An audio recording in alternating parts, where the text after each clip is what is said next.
O Instituto Quest divulga uma nova pesquisa de intenção de voto à presidência da República.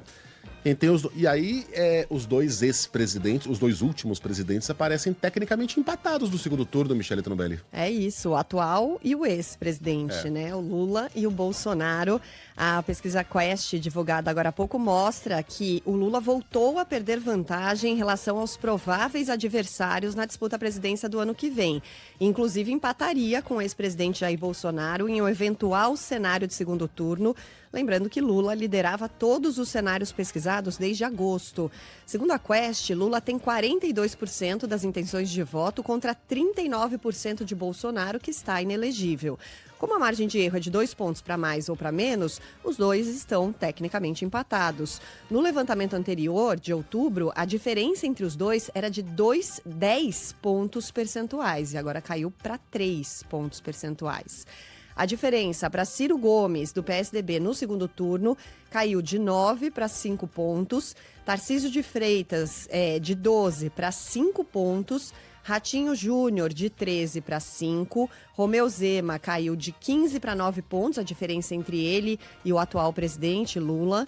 Ronaldo Caiado, do União Brasil, também teve ali uma redução na margem de Lula para ele, de 15 para 7 pontos. Michele Bolsonaro, de 12 para 9. Eduardo Bolsonaro, de 15 para 10. Eduardo Leite, de 23. Olha, era uma diferença de 23 pontos do Lula para o Eduardo Leite. E caiu para 13 pontos. O ativista Renan Santos, que é criador do Partido Missão, um dos fundadores do MBL, aparece 17 pontos percentuais atrás de Lula no eventual segundo turno. E o nome dele aparece pela primeira vez na pesquisa, por isso não tem uma base de comparação. Renan Santos, ele não tem cargo eletivo, mas ele é muito conhecido, né, por quem acompanha a política. E se não me engano, era ele que acompanhava o deputado Mamãe Falei. Naquela infame viagem à Ucrânia, né, em que eles foram lá e disseram que estavam ajudando na resistência, né, e postando fotografias. Eles postaram lá uma fotografia, você vai lembrar disso aí, de garrafas vazias, né, empilhadas, dizendo: estamos aqui ajudando a resistência a fabricar coquetéis Molotov. Aí alguém foi lá, descobriu, tem esses caras na internet, né, que conseguem descobrir a localização de qualquer lugar. Aquilo no boteco. Nossa. Era nas garrafas de um boteco, não tinha ninguém fabricando coquetel Molotov ali. E aí eles voltaram planejando a Blonde Tour, né? A turnê em que eles voltariam ao país para pegar aquelas pobres refugiadas, porque afinal de contas elas estão numa situação tão ruim que ficariam até com eles. Vulnerável. Eu não sabia, candidato à presidência? Pré-candidato à presidência? Então, o nome dele aparece aqui nessa pesquisa da Quest pela primeira vez. Então, provavelmente, ele acabou de criar esse Partido Missão, é o presidente do partido, inclusive. Então, começa a ser falado o nome dele aí numa possível disputa na presidência da República no ano que vem. Falta um pouco menos de um ano.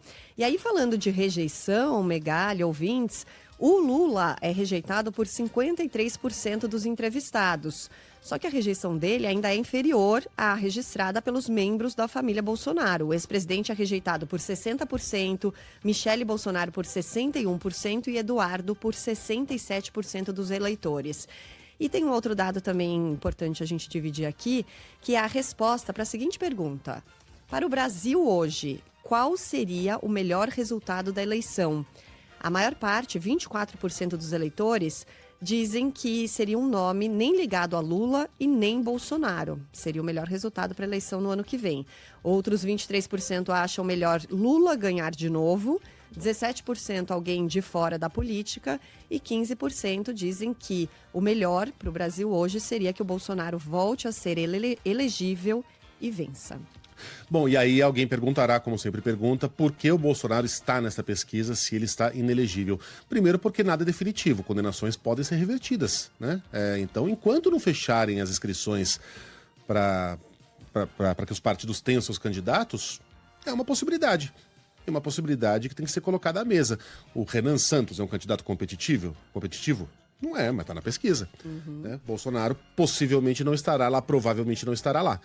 Mas é colocado por isso e, em segundo lugar, porque pesquisa também é um termômetro.